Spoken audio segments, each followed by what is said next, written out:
Which slow start is more concerning, Jorge Polanco's or Mitch Garver's? We'll answer that and more coming up here on Mailbag Monday. Colby, hit it.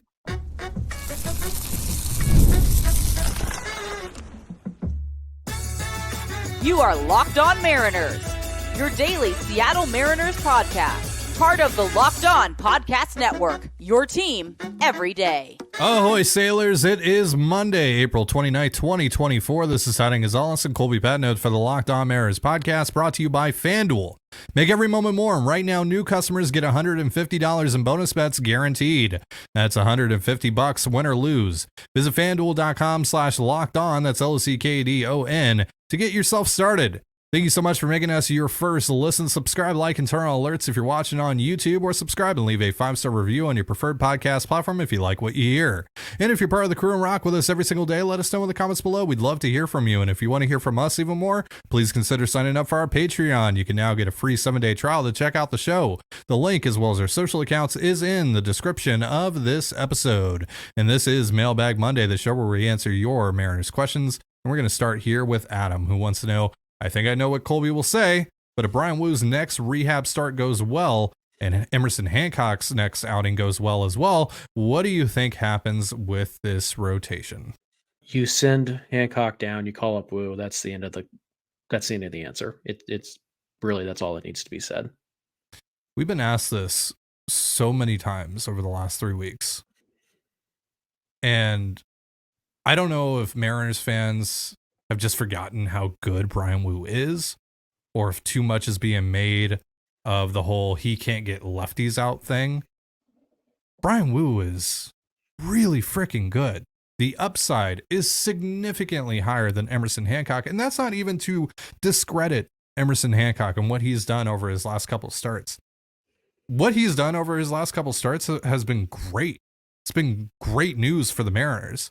Right? The significant uptick in the command and the control, the fact that he's giving you a chance to win in all but one of his starts so far is amazing, because heading into the season, it really looked like this rotation was devoid of depth behind their top 5. And now you actually have a number 6 that I think you can rely on at least a little bit. So Hancock gets sent down. He is that number 6. He's going to get called upon at some point again this year. And when we do, I feel a lot better about the Mariners' chances going into that start than I did 3 weeks ago.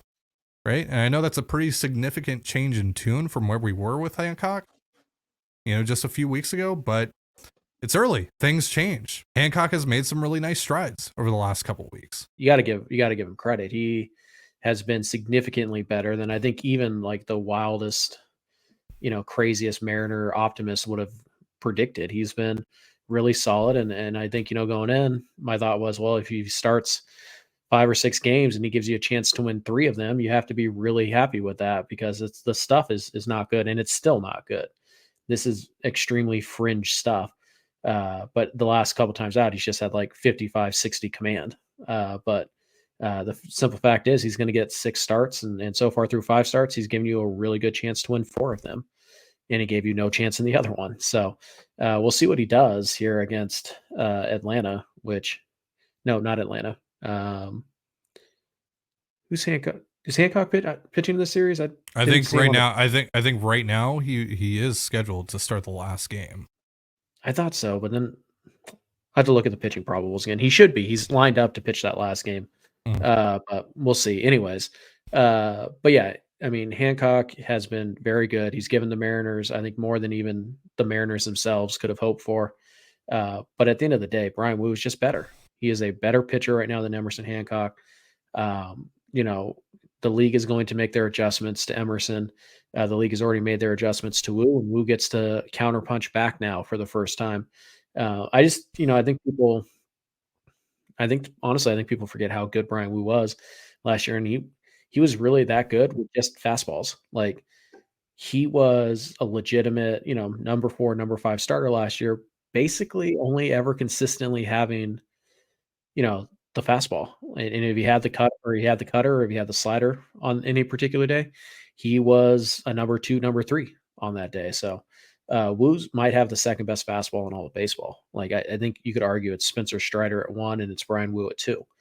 Like there's just so much ride, there's so much deception, there's so much command on that pitch that Wu can really get through a lineup a couple times with just a fastball. That's what we're talking about here. And we don't even know what he did this offseason to really, improve his other stuff because we didn't get to see him pitch, and so,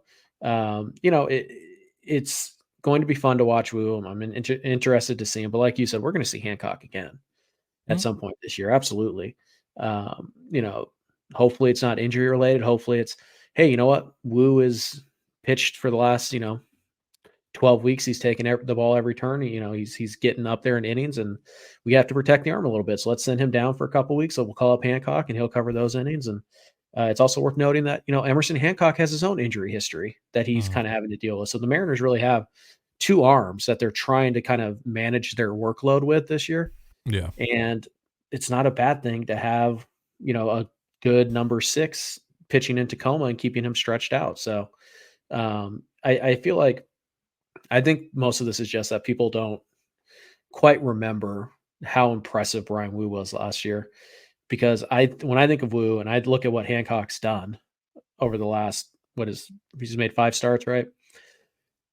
I still look at this and I say Emerson Hancock's ceiling is Brian Wu's floor. And that's assuming that Brian Wu doesn't get any better than he already is, which I think we know is a ridiculous notion. So we'll see how Wu looks, but you're not keeping Brian Wu in Tacoma for Emerson Hancock. No way. No. And like you were alluding to, we don't know what kind of strides he's taken to address the issues that he had against lefties this past year. And that doesn't even mean that he needed to develop a new pitch. It might be maybe he develops more of a reliable back foot slider, right?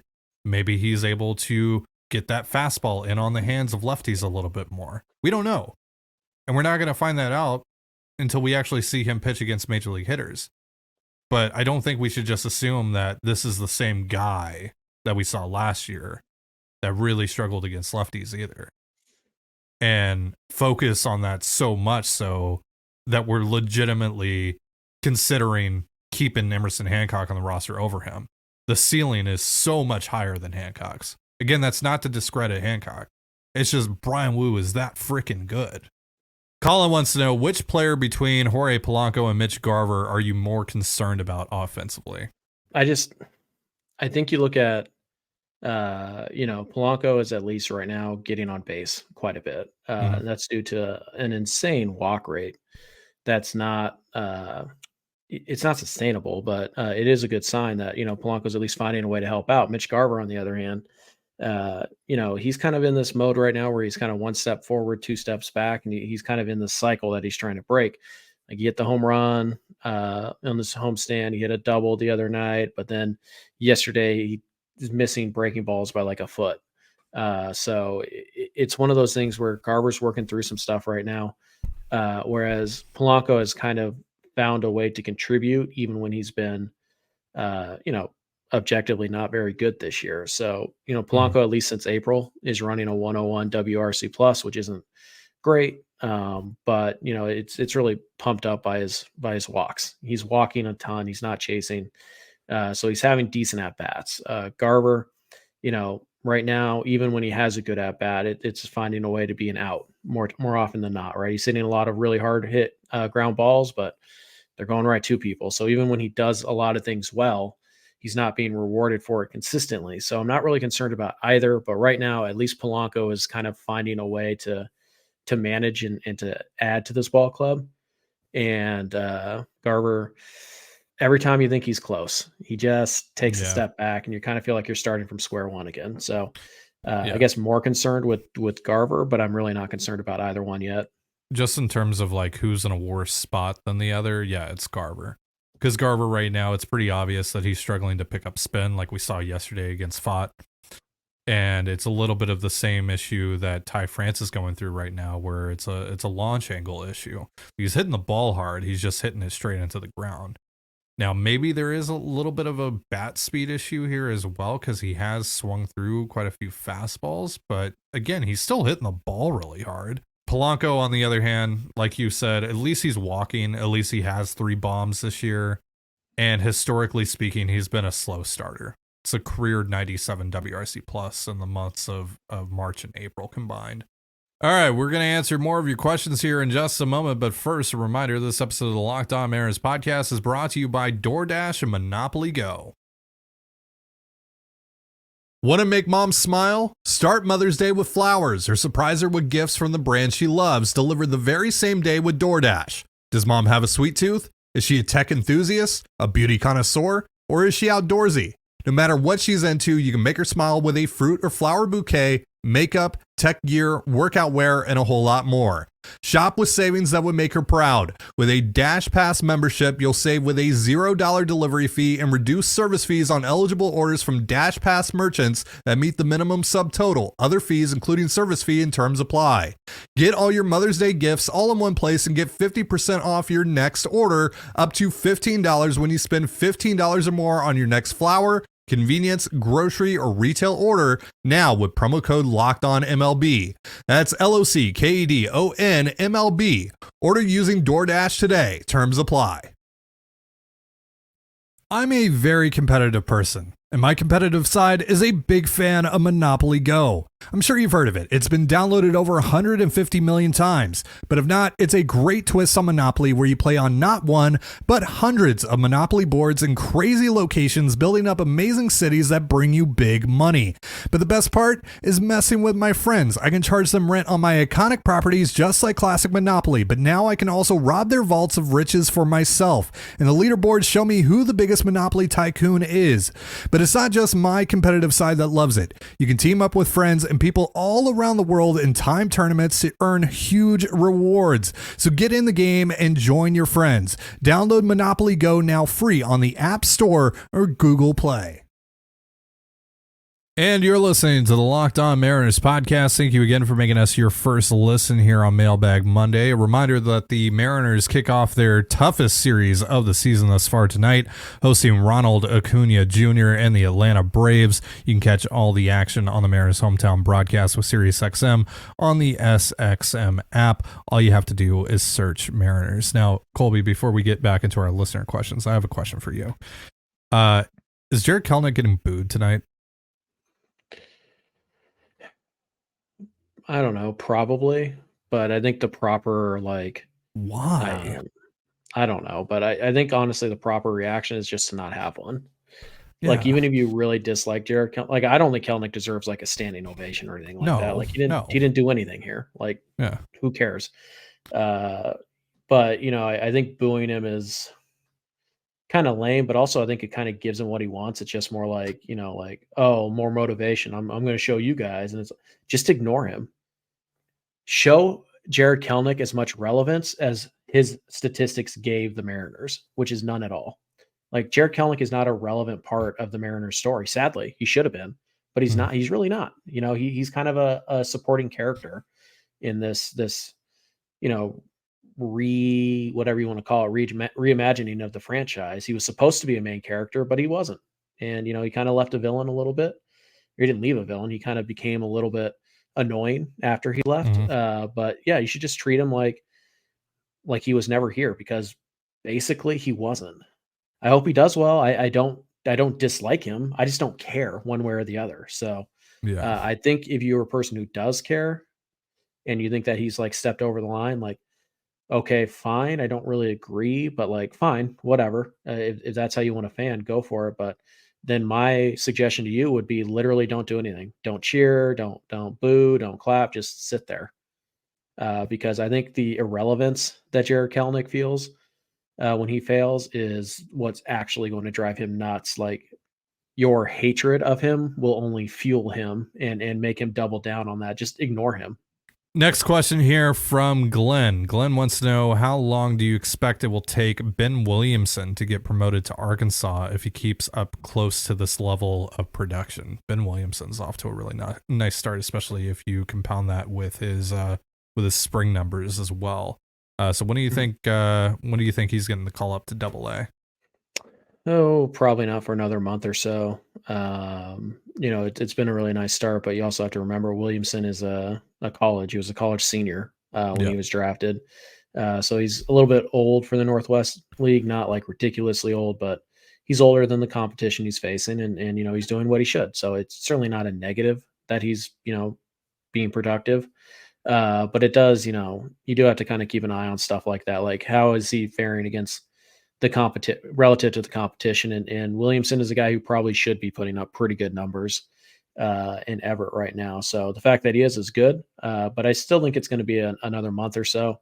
Because you kind of got to see it, right? You got to keep seeing it. You got to have some consistency here. So I think it'll be a month. I don't think this is going to be a situation where, they're going to wait until the draft and then they're going to bump guys up to make room for the new signees and then blah, blah, blah. And then there's a trickle down effect. So I think they'll probably see him in Arkansas by June 1st would be my guess. Yeah, Williamson right now slashing 326, 385, 488. That's a 159 WRC plus down in Everett, 17 ribs.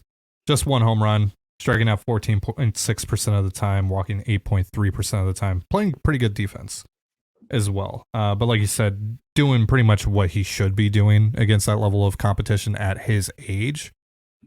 Which is not to like discredit him or anything like that. It's important context, right? We don't know if this level of success is going to translate to the upper levels just because he's doing this against younger players.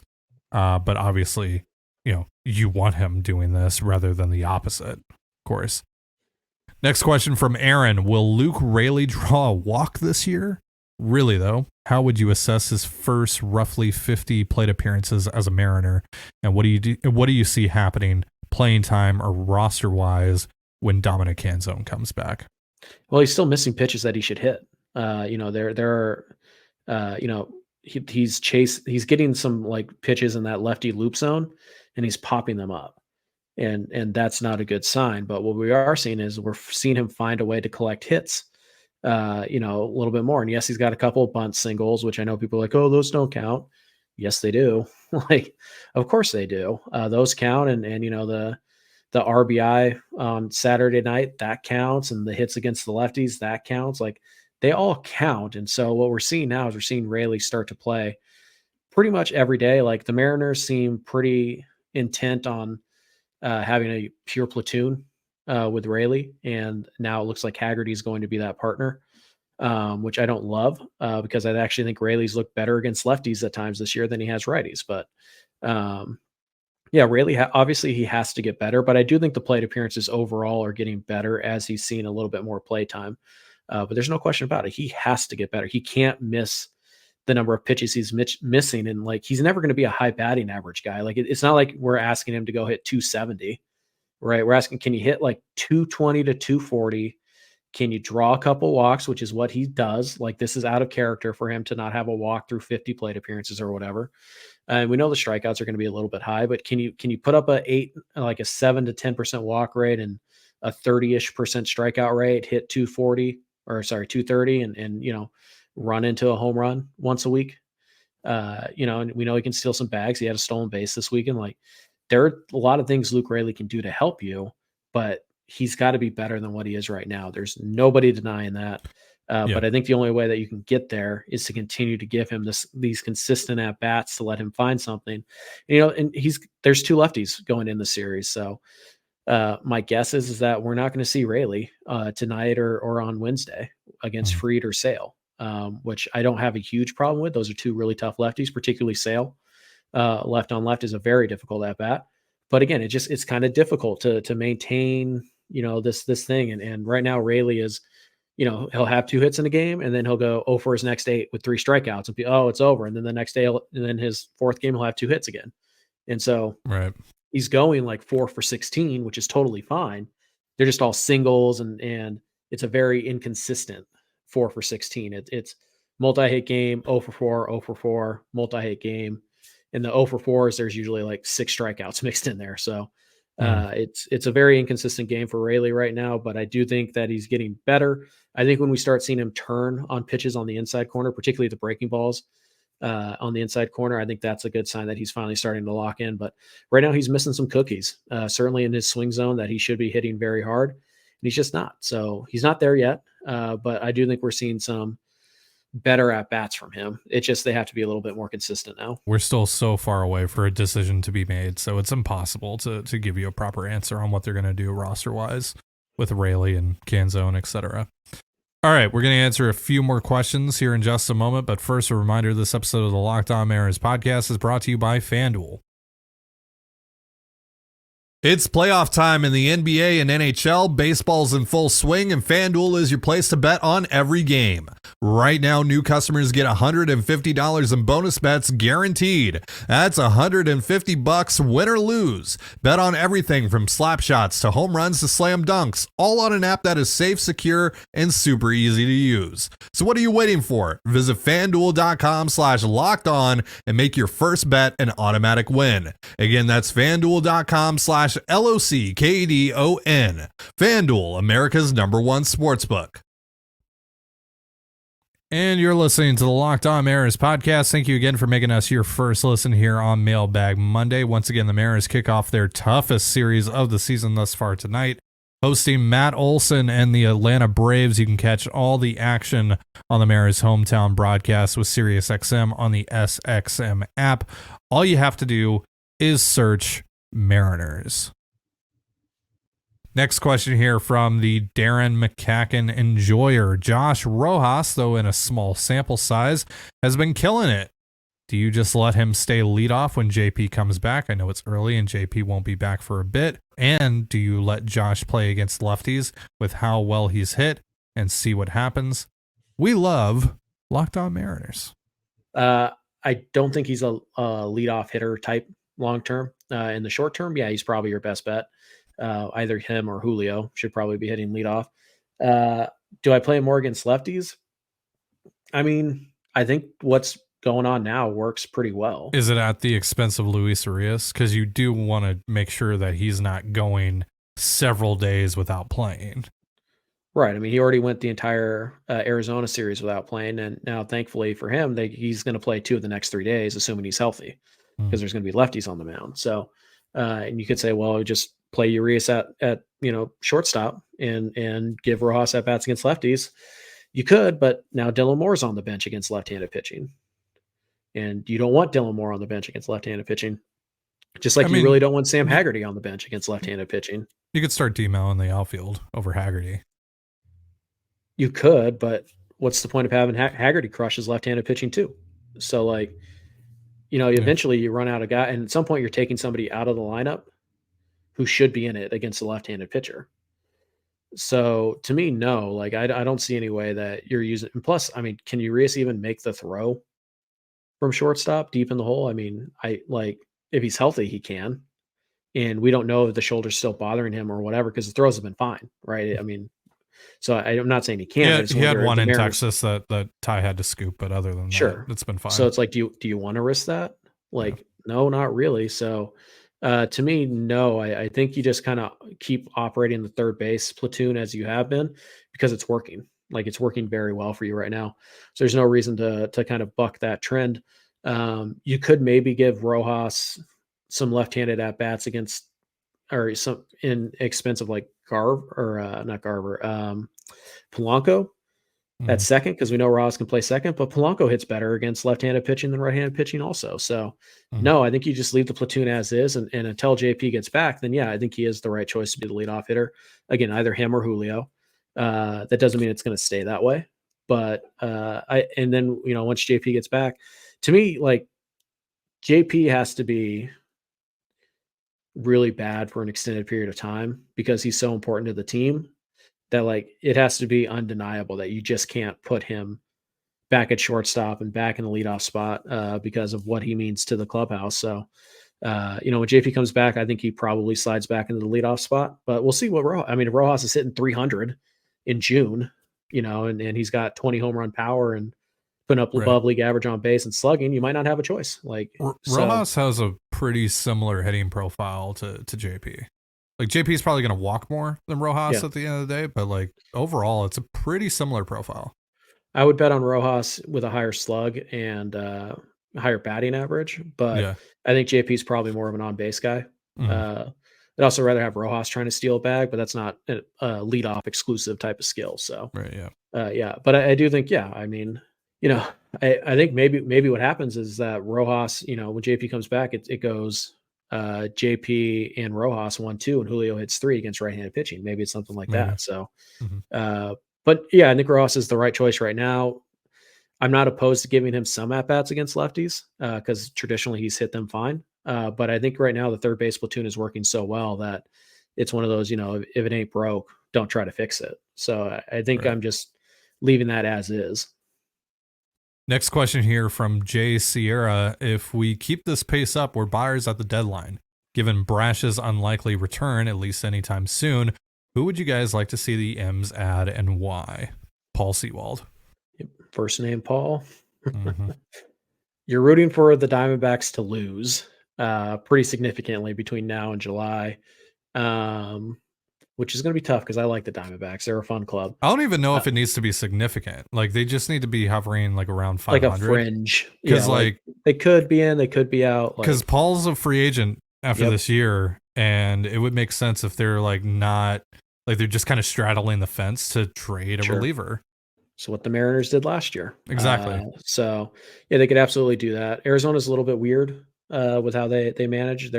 We've never seen them act as aggressively as a buyer as they did this winter before, though. So, we'll kind of have to see how they work. But there are certainly some relievers on bad teams that are going to make a lot of sense. You look at Oakland, that trio of Urseg, Mason Miller, and Austin Adams, former Mariner. They've all been electric out of the bullpen, and they're certainly going to be available. Miller's probably going to cost a little too much, and I think Adams out of that trio is the one that's most likely to be. Like, I'm not trading Harry Ford for Mason Miller. Miller's probably costing you Cold Emerson. Yeah, and obviously that's a no. Like, screw you, Oakland. But yeah, like Austin, can I get Austin Adams for pretty cheap? Yes. I mean, Tampa Bay just got swept by the White Sox. They're kind of they're a team that people were already concerned about the pitching. They have a pretty, so they have some pretty good bullpen arms in the back in there. Could you get like Fairbanks?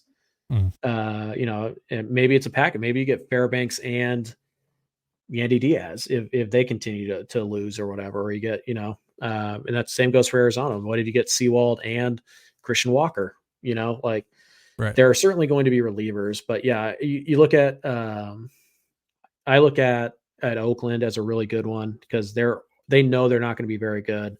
But they do have some arms in the bullpen that are performing. And maybe that's where you go get, like Paul Blackburn attached to that deal. And then there's your number 5. And now Brian Wu goes into the bullpen too. And now there's your other high leverage guy, So there are a lot of ways they can attack this, but yeah, Sewald was the first name that came to mind, but obviously Arizona has to be like very at worst for them to consider shopping Sewald, assuming he's healthy again, by the way. I think they would have to be like, best case would be that they're out of it. But if they're like solidly in the playoff race, I don't see it happening. So you really want them to be fringe contenders to trade someone like Sewald. But yeah, Sewald, Austin Adams. We'll see if anybody emerges out of like the White Sox bullpen. Justin Lawrence is kind of interesting. Jake Bird. Yep. From Colorado is kind of interesting.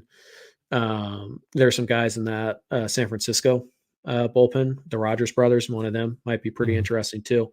So you just kind of have to watch to see what contenders or who we think might be contenders start to slide, because there's going to be disappointments in this thing. So that's going to do it for our show. Before we get out of here, a reminder that Locked On has launched the first ever national sports 24/7 streaming channel on YouTube, and now it's also available on Amazon Fire TV and the free Fire TV channels app. Locked On Sports Today is here for you 24/7, covering the top sports stories of the day with the local experts of Locked On, plus our national shows covering every league. Find Locked On Sports Today now available on the free Fire TV channels app. Thank you so much for joining us here on the Locked On Mariners podcast. For Colby Patnode, I'm Ty Gonzalez. Be sure to give us a follow on Twitter at @LO_Mariners. You can follow me at Ty Gonzalez and Colby at CPAT11. That's CPAT11. You can also find all that stuff in the description of this episode. Thank you again for making us your first listen. Have yourself a beautiful baseball day, and we'll see you next time. Peace.